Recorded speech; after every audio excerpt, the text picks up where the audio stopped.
Audible has collaborated with the Loop Lab to help me bring this educational art piece, More Than My Skin, Latinx Colorism.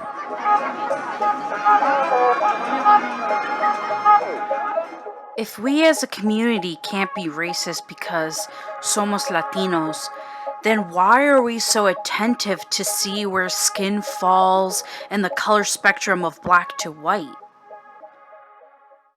Blancamiento, whitening.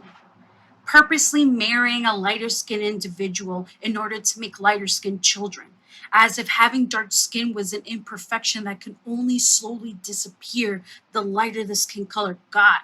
Skin on a human who has feelings. From a young age, having to become aware of being so called different. From a young age, learning how to hate the melanin of their skin, hate the kinks of their curls, all because they aren't like you know? European. The nickname Morena became something to me that was normal. Oh, your hair's too nappy today. Let's just try to see if let's get you a blowout. I started to believe that's what I needed to do to be beautiful. I started to believe that getting too tan in the summer was not good for my skin. And sometimes, my mother or family members would say, take a little bit of cotton with oil, baby oil, so you can take off that darkness. And that became part of my routine. So this unconsciously, I'm thinking that these are the things that my family, to groove me and care for me, I need to do these things, but rather not embracing who I am. And because I was different, I needed to change that so I can fit into what the expectations was. Growing up in a city where there isn't a lot of Afro-Latinos, and then I look around and what your typical like Hispanic or Latino, I just didn't look like them. I couldn't understand why I looked so different than they did. And at that point, it was a reflection of me at a younger age, 12, 13 years old, asking my mom to perm my hair. My daughter came home one day and said, Mom, can you straighten my hair? I don't like my curls. I don't want these curls. I want straight hair, Mom.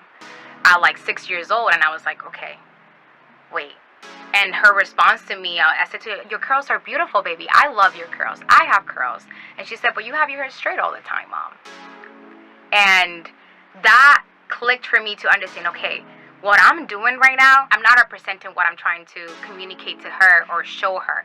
I'm right now still learning about these thoughts and overcoming the colorism that I was taught to me, or to not embrace myself how I need to be, embracing myself as I am. Mejorar la raza. But your baby will have light skin and green eyes. That's the best type of Latino, right? The consistency of being told to better my race, better. So I didn't really understand where the bettering was coming to or from. So I kind of would look at myself, look at people in the media, I'd look at people on TV and stuff like that, and I just didn't look like them. My hair was a big thing. People my hair has always been very curly, very thick, very tough. So it was always told to me I just had Brillo hair, black hair, but not in a positive way. It was always esto moño malo, they would say to me. Pigmentocracy, a system in which one's status within society is determined by skin tone. A society that has 200 million African descendants within the Latin American countries. His grandmother was a very dark complexion, and as he would say, she was black. And she went down the street to go shop and just, get groceries for the day.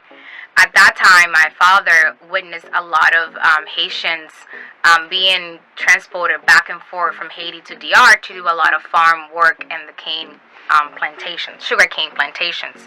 So my father lived in a main street where he would see buses of 1,000 Haitians going back and forth and being transported. And a lot of them also were picked up to be either they might disappear, or we don't know what they will be. They would just be picked up by a secret army that Trujillo had ready to fight anti-blackness or to whiten the race. So she went out the street, went to get groceries, and because she was such a dark complexion, they thought she was Haitian, and they picked her up in one of these buses.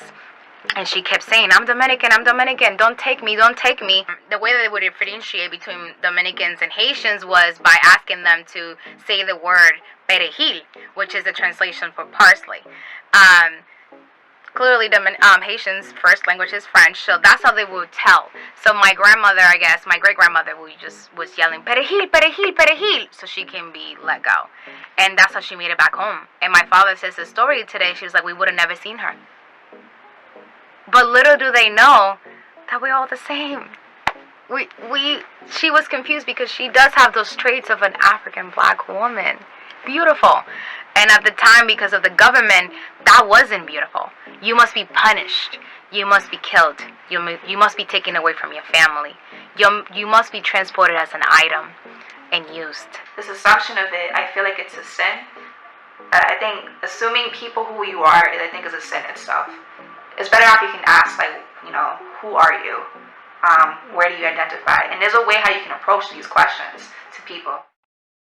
From 1492, when Columbus brought slaves to the islands, to now, in 2020, Black Latinx have been mistreated, made to feel less than. But enough is enough.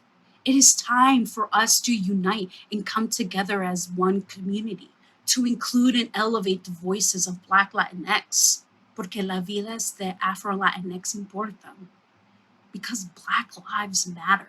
I'm my ancestors' biggest dream. I'm able to sit here and talk about something that they would have died to talk about. You know what I mean? I'm able to live a life that they wouldn't even have dreamt, because they didn't even know these things were possible. How am I not going to be aware of what I'm leaving to the next generation? Yo soy Latino, but I have the privilege of being a white Latino. In order to help the members of our community, both Afro-Latinx and Latinx, it is important that I educate myself and also educate others. We as the white Latinx community need to make sure that we're calling out our family members and our friends whenever they are making comments that are hurtful or that can be tied to colorism. To me, being an Afro-Latina means the curly texture of my hair, the fullness of my lips, the rhythm in my hips, when my brown skin tones becomes more golden in the summer, and the resilience and strength comes from under. Now that I'm not trying to suppress that, I've become so authentic to me. I'm able to do things so genuinely without thinking about different things. I'm able to move with this confidence, because that's what it is. Being Afro-Latina is being love, being light, I always say it's being the sun, because it's like this radiance of just like joy, and like, just remember, you come from such happy, loving people. I want to just tell that little Afro-Latina girl, anywhere you are, if you are hearing this, like, you are so beautiful and you matter so much. Don't ever let them make you assimilate to something that you aren't. Wear your curly hair. Like, literally just love the melanin you're in and wear gold all the time. Trust me, you're gonna feel royal.